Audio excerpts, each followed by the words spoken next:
வணக்கம் மக்களே, யூஆர் வாட்சிங் in and out cinema with me Divya. Producer and டிஸ்ட்ரிபியூட்டரான அப்துல் மாலிக் பார்த்தீங்கன்னா ரீசெண்டாக ஒரு அர்ஜென்ட் ப்ரெஸ் மீட்டை அரேஞ்ச் பண்ணியிருந்தார். அவர் மேலே வச்சிருந்த குற்றச்சாட்டுகள் எல்லாமே பொய் அப்படின்னு நிறைய எக்ஸ்பிளனேஷன்ஸ் பார்த்தீங்கன்னா இந்த ப்ரெஸ் மீட்டில் அவர் கொடுத்திருந்தாரு. அப்துல் மாலிக் அவர் மேலே சொல்லியிருந்த குற்றச்சாட்டுகளுக்கு என்ன மாதிரி விளக்கங்கள் கொடுத்திருக்காரு அப்படின்றத இந்த வீடியோவில் பார்க்கலாம். Good evening all.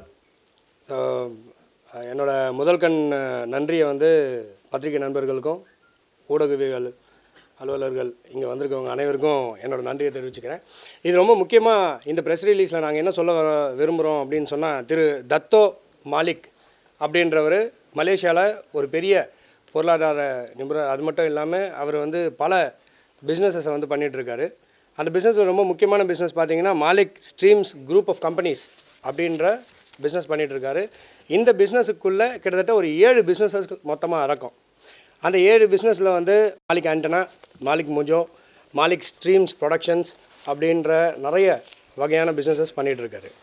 இந்த பிஸ்னஸில் மூலமாக தமிழ் சினி உலகத்துக்கும் தமிழ் சினிமா துறைக்கும் பல்வகையான நன்மைகளையும் அதை சார்ந்து ஊடகவியலாளர்கள் அவங்களுக்கு அனைவருக்கும் நிறைய சேரிட்டி ப்ரோக்ராம்ஸும் நடத்தியிருக்காரு. ரொம்ப முக்கியமான விஷயம் இதில் என்னென்னு பார்த்தீங்கன்னா, கபாலி படம் 2016 வரும்போது அவர் கோ ப்ரொடக்ஷன் கபாலி படத்துக்கு மலேசியாவில் பண்ணியிருக்காரு. நீங்கள் நிறைய பேர் பார்த்துருப்பீங்க. கபாலினுடைய ஃப்ளைட்டை மலேசியாவில் ஏர் ஏஷியா மூலமாக ஒரு ஜாயிண்ட் வெஞ்சர் மூலமாக ஒரு ஃப்ளைட் ஒன்று ரிலீஸ் பண்ணியிருந்தாங்க. அதனுடைய முக்கியமான பின்னாடி ஒரு ஊன்றுகோல் அப்படின்னு இருந்தது திரு தத்தோ அப்துல் மாலிக் அவர்கள் தான். இது கூட கிட்டத்தட்ட ஒரு 150 படத்துக்கு மேலே டிஸ்ட்ரிபியூஷன் பண்ணியிருக்காரு. அதுவும் முக்கியமாக தமிழ் படங்கள். அதில் முதல் படம் மலாயில் டிரான்ஸ்லேட் பண்ணி மலாய் லாங்குவேஜில் கொடுத்தது திரு தத்தோ மாலிக் அவர்கள்.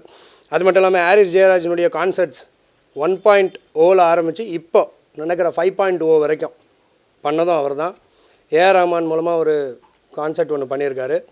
யுவன் சங்கர் ராஜா மூலமாக பண்ணியிருக்காரு. இந்த மாதிரி பல நட்சத்திர பிரபலங்களோடு சேர்ந்து கான்சர்ட்ஸ் பண்ணுறது மட்டும் இல்லாமல் அங்கே ஒரு பெரிய ஈவெண்ட்ஸ் நடத்துகிறதா இருந்தாலும் சரி, செலிப்ரிட்டி ஷோஸாக இருந்தாலும் சரி, மீடியா ஷோஸாக இருந்தாலும் சரி, இது அனைத்தும் மலேசியாவில் தமிழ் வாழ் மக்களுக்கும் தமிழ் நட்சத்திர உலகத்தில் இருக்கிறவங்களுக்கும் அதே நேரத்தில் தமிழ் ஊடகவியலாளர்களுக்கும் அங்கே சப்போர்ட்டிவாக இருக்கிறது ஒரே ஒருத்தர் திரு தத்தோ அப்துல் மாலிக் அவர்கள் மட்டுமே. ஸோ இந்த சூழ்நிலையில் இவர் ஒரு செலிப்ரிட்டி அப்படின்னு தெரிஞ்சவங்க அவங்க என்ன பண்ணுவாங்கன்னு உங்களுக்கு தெரியும். இது செலிப்ரிட்டி அப்படின்றது தெரியுது. ஸோ இவர்கிட்டேருந்து எப்படியாவது பணம் பறிக்கணும் அப்படின்ற ஒரு எண்ணம் வருது. அதனால் 11/3/2024 ஒரு யூடியூப் சேனலில், பல யூடியூப் சேனல்ஸில் ஒரு சில யூடியூப் சேனல் சில விஷயங்கள் பண்ணுறாங்க, அது உங்களுக்கும் தெரிஞ்சிருக்கும். ஸோ ஒரு யூடியூப் சேனலில் முதல்ல இவரை டான் ஆஃப் மலேசியா அப்படின்றத குறிப்பிட்டு இவருக்கும் திரு ஜாஃபர் சாதிக், இப்போதைக்கு போதைப்பொருள் கடத்தலில் மாட்டியிருக்கிற திரு ஜாஃபர் சாதிக்கும் தொடர்பு இருக்குது அப்படின்ற விஷயத்த ஆதாரம் இல்லாமலும் ஆவணம் இல்லாமலும் குறிப்பிடுறாங்க. அது மட்டும் இல்லாமல் இதை தொடர்ந்து திருப்பியும் 13ஆம் தேதி திருப்பி ஒரு யூடியூப் சேனலில் திருப்பியும் இதே விஷயத்த சொல்கிறாங்க. அதுக்கும் ஆதாரம் ஆவணம் எதுவுமே இல்லை. இதுக்கு முக்கியமான காரணம் பார்த்திங்கன்னா, இவரோட நல்லெண்ணத்தையும் நல்லொழுக்கத்தையும் நற்பெயரையும் கெடுக்கணும் அப்படின்ற விஷயத்தினால இந்த யூடியூப் சேனல்ஸ் இதை ரிலீஸ் பண்ணுறாங்க.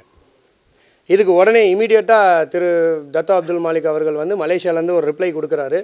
இந்த மாதிரி விஷயங்களில் எனக்கு எந்த தொடர்பும் இல்லை அப்படின்றத சொல்கிறாரு. மலேசியன் போலீஸ் அங்கே இருக்க நார்காட்டிக்ஸ் சென்ட்ரல் டைரக்டர் ஒரு ப்ரெஸ் ரிலீஸ் கொடுக்குறாரு. இந்த மாதிரி மலேசியாவில் இருக்கிற திரு தத்தோ அப்துல் மாலிக் அவர்களுக்கும் இந்த சொல்லப்படுற ஜாஃபர் சாதிக் அவர்களுக்கும் எந்த விதமான தொடர்பும் இல்லை அப்படின்னு ஒரு ப்ரெஸ் ரிலீஸ் அங்கே மலேசியாவில் ரிலீஸ் ஆகுது. பட் ஆனால் இதை தொடர்ந்து மற்ற யூடியூப் சேனல்ஸ் என்ன பண்ணுறாங்க, இதை கவர் பண்ணணும், இது மூலமாக அவங்களோட ரேட்டிங்கை ஏற்றணும், அவங்களோட சப்ஸ்கிரைபர் பேஸை ஏற்றணும், அது மட்டும் இல்லாமல் அவங்களோட வியூவர்ஸை ஏற்றணும் அப்படின்றதுனால இதை ட்ரையலாக வச்சு நிறைய யூடியூப் சேனல்ஸ் இன்றைக்கி டேட்டில் இந்த ஒரு பேரை யூஸ் பண்ணுறாங்க.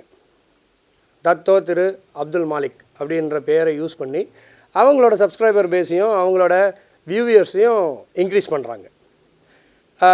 இதனால் நாங்கள் ஒரு போலீஸ் கம்ப்ளைண்ட் ஒன்று கொடுத்துருக்கோம். முதல்ல கமிஷன் ஆஃபீஸில் ஒரு போலீஸ் கம்ப்ளைண்ட் இன்றைக்கி கொடுத்துருக்கோம். அது லாட்ஜ் ஆகிருக்கு. ஸோ அதனுடைய என்கொயரி காலப்போக்கில் நடக்கக்கூடும். இந்த மீன் டைம் நாங்கள் 2 லீகல் நோட்டீஸஸ் இஷ்யூ பண்ணியிருக்கோம். ஒன்று ஆதன் மீடியாவுக்கு அகேன்ஸ்டாக திரு மாதேஷ் மற்றும் வாராக்கி அலைஸ் வாராக்கி பாலாஜி அப்படின்றவர் மேலே ஒரு லீகல் நோட்டீஸ் இஷ்யூ பண்ணியிருக்கோம். அதே போன்று திரு சங்கர் அலைஸ் சவுக்கு சங்கர், அதே மாதிரி சவுக்கு மீடியா அப்படின்றவருக்கு அகேன்ஸ்டாகவும் ஒரு லீகல் நோட்டீஸ் கொடுத்துருக்கோம்.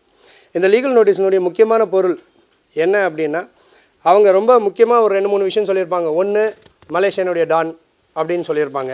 அதுக்கு எந்த ஆதாரமும் இல்லை. இவர் வந்தால் ஒரு 10 பேர் வந்து பின்னாடி வருவாங்க அப்படின்னு சொல்லுவாங்க. நல்லது செஞ்சால் 10 பேர் வரதான் செய்வாங்க, வராமல் இருக்கிறதுக்கான வாய்ப்பு இல்லை. ஸோ இவங்க அதை இன்டர்பிரேட் பண்ணி இவர் தான் டான் அப்படின்னு சொல்கிறதுக்கு அதுக்கு ஒரு டெஃபமேஷன் கண்டென்ட் சொல்லியிருக்கோம். அதே போன்று இவரை வந்து இந்த ட்ரக் மாஃபியா அப்படின்னு நடக்கிற இந்த போதை மாஃபியாவில் இன்றைக்கி தேதியில் இவரை எப்படி இணைச்சிங்க அப்படின்றத கேள்வி கேட்டு, அந்த மாதிரி அவங்களால ஆதாரமும் ஆவணமும் கொடுக்க முடியல அப்படின்ற சந்தர்ப்பத்தில் அவங்களுக்கு அகெயின்ஸ்டாக நாங்கள் டெஃபமேஷன் நோட்டீஸும் அதை தொடர்ந்து குற்றவியல் நடவடிக்கை மற்றும் சிவில் நடவடிக்கை எடுப்போம் அப்படின்ற விஷயத்தையும் நாங்கள் சொல்லியிருக்கோம். ஸோ இந்த விஷயம் தெரிஞ்ச உடனே மலேசியாவிலேருந்து திரு தப்தோ அப்துல் மாலிக் அவர்களுடைய பிரதிநிதியாக திரு ஜெயசீலன் அவர்கள் வந்திருக்காங்க இங்கே. இவர் வந்து அங்கே ஹை கமிஷனில், மலேசியன் ஹை கமிஷனில் ஆல்ரெடி ஒரு கம்ப்ளைண்ட்டை ப்ரிஃபர் பண்ணி அந்த கம்ப்ளைண்ட்டையும் அங்கே ரிசீவ் பண்ணியிருக்காங்க. அந்த ரிசீவ் பண்ணதை பற்றி ஒரு சில வார்த்தைகள் சொல்வார். அனைவருக்கும் இனிய மாலை வணக்கம். என்னோடய பேர் வந்து ஜெய்சீலன், அட்வொகேட். ஓகே, என்னோடய பேர் ஜெய்சீலன், நான் அட்வொகேட்டு சென்னையிலேருந்து. இப்போ இருக்கிறது மலேசியாவில் இருக்கேன். இப்போ வந்து டத்தோ மாலிக் அவர்கள் வந்து ஆத்தரைஸ் பண்ணி என்ன வந்துட்டு இங்கே உள்ள லீகல் இஷ்யூஸை வந்துட்டு இனிஷியேட் பண்ணுறதுக்காக வந்திருக்கோம் நம்ம. ஓகே, இது ஒரு விஷயம். இப்போ ரெண்டாவது பார்த்திங்கன்னா, இப்போது சார் சொன்ன மாதிரி இங்கே இன்றைக்கி வந்து பார்த்திங்கன்னா போலீஸ் கமிஷனர் ஆஃபீஸில் நம்ம ஒரு கம்ப்ளைண்ட் ப்ரிஃபர் பண்ணியிருக்கோம். ஒரு டத்தோ அப்துல் மாலிக்கோட ரெப்ரசன்டேட்டிவாக நான் போய் அந்த கம்ப்ளைண்ட்டை லாட்ஜ் பண்ணியிருக்கேன். கம்ப்ளைண்ட் ரிசீவ் பண்ணியிருக்காங்க. அது வந்து ஃபார்வர்ட் ஆகி அது சொல்லிடுறோம். இப்போ நான் உங்களுக்கு என்ன சொல்கிறேன்னா, டத்தோ அப்துல் மாலிக் பின் தஸ்தகீர் வந்துட்டு நம்ம இங்கே போலீஸ் கம்ப்ளைண்ட் மாதிரி அங்கே மலேசியாவில், இது வந்து மலையில் இருக்குது, இல்லைனா நான் உங்களுக்கு சர்க்குலேட் பண்ணுவேன். அதை சும்மா பேசிக் கண்டென்ட் மட்டும் உங்களுக்கு சொல்கிறேன். அப்போது அவர் அங்கே வந்து எங்கே லாட்ஜ் பண்ணியிருக்காருன்னா, டங்வாங்கி கோலாலம்பூர் அப்படின்ற இடத்துல லாட்ஜ் பண்ணியிருக்காரு. அவரோட பர்டிகுலர்ஸ்லாம் இருக்குது, அவரோட கம்பெனி பேர். அப்போ என்ன அதில் சொல்லியிருக்காருன்னா, 11/3/2024 அவர் 8:30 மணிக்கு அந்த வந்துட்டு இந்த மாதிரி வீடியோக்கு பார்த்துருக்காரு. அதில் யார் சொல்லியிருக்காருன்னா, மாதேஷ் அண்ட் டான் வர்கி பாலாஜி, அந்த 2 பேரோட பேர் போட்டு ஆதன் தமிழில் வந்து இந்த மாதிரி யூடியூப் சேனலில் வந்து வந்திருக்கு, வீடியோ வந்திருக்கு அப்படின்னு சொல்கிறாங்க. அப்போ அந்த வீடியோவில் என்ன சொல்கிறாங்க அப்படின்னா, இந்த ஆதன் தமிழில் வந்துட்டு வீடியோவில் வந்துட்டு டத்தோ அப்துல் மாலிக்கு வந்து டான் பெசார் அப்படின்னு சொல்கிறாங்க. பெசார்னா பெருசு, டான்ன்றது உங்களுக்கு எல்லாம் தெரியும். அப்போ வந்து பெரிய டான் அங்கே மலேசியாவில் அப்படின்ற விஷயத்த அதில் சொல்கிறாரு. அப்புறம் பார்த்தீங்கன்னா, ஓகே சரிங்கண்ணா. அப்புறம் இன்னொன்று என்ன சொல்கிறாங்கன்னா, இங்கேருந்து யார், அதாவது சினிமா ப்ராப்ளங்கள் யார் வந்தாலும் இப்போது என்ன சொல்லியிருக்காங்க அப்படின்னா, அந்த யூடியூப் சேனலில் வந்துட்டு சூப்பர் ஸ்டார் ரஜினிகாந்த் அவர் வந்தாலுமே, மலேசியாவுக்கு வந்தாலுமே இவர் டத்தோ அப்துல் மாலிக் தான் ரிசீவ் பண்ணுவார் அப்படின்ற விஷயத்த சொல்கிறாங்க. யாருமே அங்கே வந்தாலுமே விவிஐபிஸ் யார் வந்தாலும் டத்தோ அப்துல் மாலிக் தான் வந்து அங்கே மலேசியாவில் ரிசீவ் பண்ணுவார்ன்றத சொல்கிறாங்க. அந்த யூடியூப் சேனலில் வந்திருக்கு. அப்புறம் இன்னொன்று என்ன சொல்கிறாங்க அப்படின்னு பார்த்தீங்கன்னா, ஓகே, இவர் யார் வந்தாலுமே அங்கே வந்தாலுமே இவர் கூட பார்த்தீங்கன்னா டத்தோ அப்துல் மாலிக் கூட கார் வந்துட்டு மெர்சிடிஸ் பென்ஸு, முன்னால் 10 கார் பின்னால் 10 கார் அப்படி தான் வருன்ற மாதிரி அவங்க அந்த யூடியூப் வீடியோவில் சொல்கிறாங்க. அது இல்லாமல் பார்த்தீங்கன்னா,